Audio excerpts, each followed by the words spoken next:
It's time for Where You Live with Gene and Tony, the show that's all about owning, buying, selling, renting, and association management. If it involves a home, we'll talk about it. Here's your chance to get your homeowner questions answered. From the Concierge Landscape Studios, here's Gene and Tony. Needed the shelter of someone's arms, and there you were. Needed someone to understand my... Good morning and welcome to Where You Live with Gene and Tony. I'm Gene Sullivan. And I'm Tony Crockett. How are you today, Gene?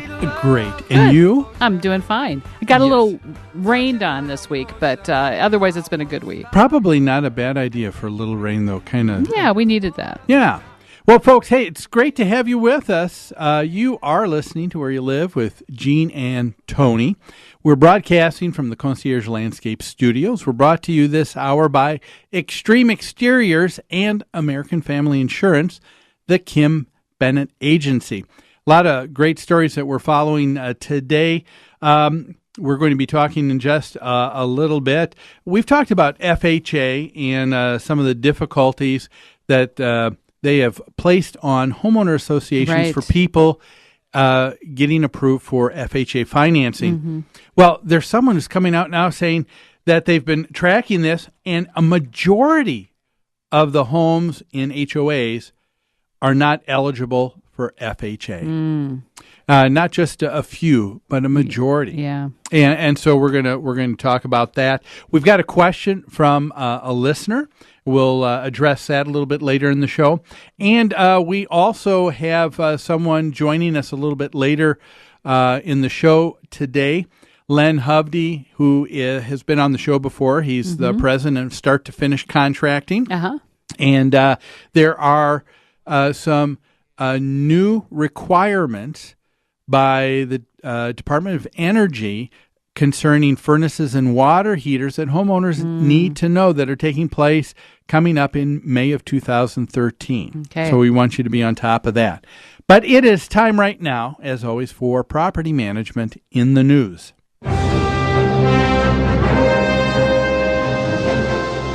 Property Management in the News is brought to you by Pest Control Services. When you need an exterminator, you want someone reliable and effective. So give Greg Keener a call at Pest Control Services, 952-894-9748. Tell Greg that Gene and Tony sent you.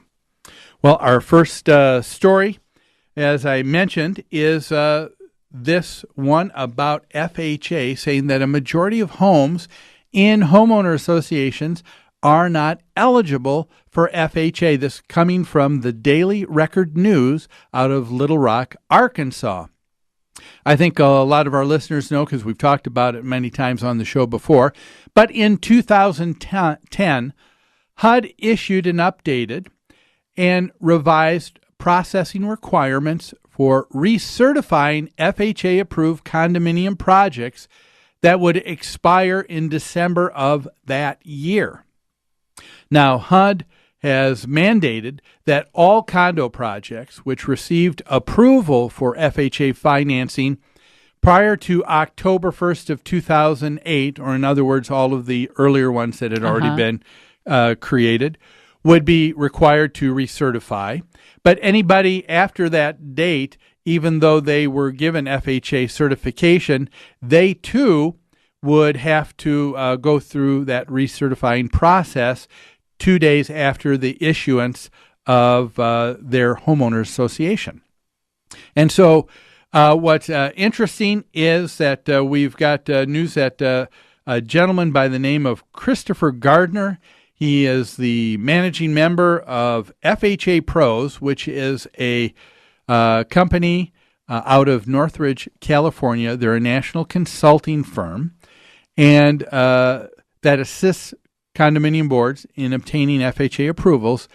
They've said barely 25% of all condo projects that are potentially eligible for FHA financing are even now approved. I'd like to clarify a little bit and tell me if I'm wrong. This FHA certification of the entire community is necessary for a new buyer to get FHA financing, right? That's right. They have to show the FHA that I'm buying a condo in a community that you have certified. And the certification rules changed, right? That's why they want all the properties certified before October 2008 to recertify. That's correct? right. And because they've been putting on much more stricter requirements to be able to say you're approved for financing for that, recertification. Requirements like reserve funding requirements, budgeting requirements. That yes, kind of thing. how many the percentage of ownership that can be held by one person, that type of thing. Owner occupancy versus rentals. Yeah. Now, Okay. for some associations, that is not an issue. If you're dealing with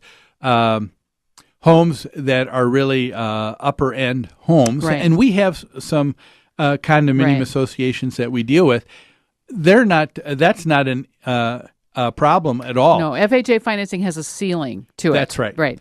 Because it's known as a first-time homeowners Program, yeah. Yeah. And but the problem is that because ever since the real estate bubble took place a few years ago, other avenues have been drying up. A lot of people went out and Other received sources of financing. Yes, Yeah. other people received what would be considered conventional Right, financing. right. And a conventional mortgage meant going to various banks to get their requirements for being approved. However, since the real estate bubble popped, a lot of conventional mortgages have been have made such stiff stipulations that they essentially just aren't even being used for financing. Even in a good real estate market, generally speaking, conventional financing requires 20% down. That's the biggest reason I recall that people wanted FHA financing, because the down payment requirement was much smaller, something 3%. like 2.5%. Yeah. Yeah. Yeah. So yeah, it's a very, very small percentage, Yeah. and that's why it was considered first-time homebuyer Sure. program, because you could begin having your own ownership of property, but with very little down. So what's the problem? Why aren't these condominium associations getting their recertification? Well, that's very interesting. Great question. And one of the things that was brought out by several gentlemen mentioned in this article, who are mortgage lenders, Dennis Mills and Mike Bearden, who are loan officers with the Bank of the Ozarks out of Little Rock, Arkansas. They talked about some of those consequences. They said that they have found that there are a number of these homeowner associations that have gone to apply for recertification, but a number of them have been coming back rejected due to, get this, missing documents or incomplete package submission. Okay, so this is HUD we're talking about, right? That's they right. submit this package of documents that HUD requires for recertification, but many associations are trying to get recertified, and the stuff is sent back to them because it's incomplete. Yes, and that's all that they're told. There isn't any more. They don't tell them what's missing?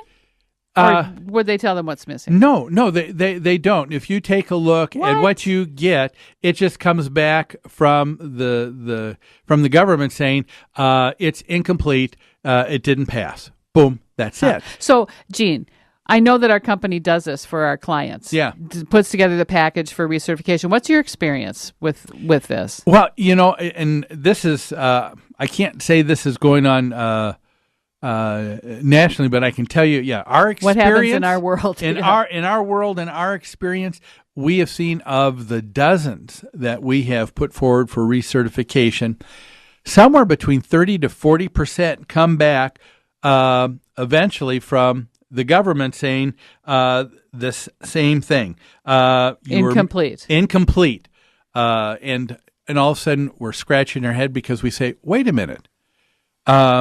What's missing? And so now we try to communicate with someone HUD, to try and HUD, find out what is missing. And that's a process.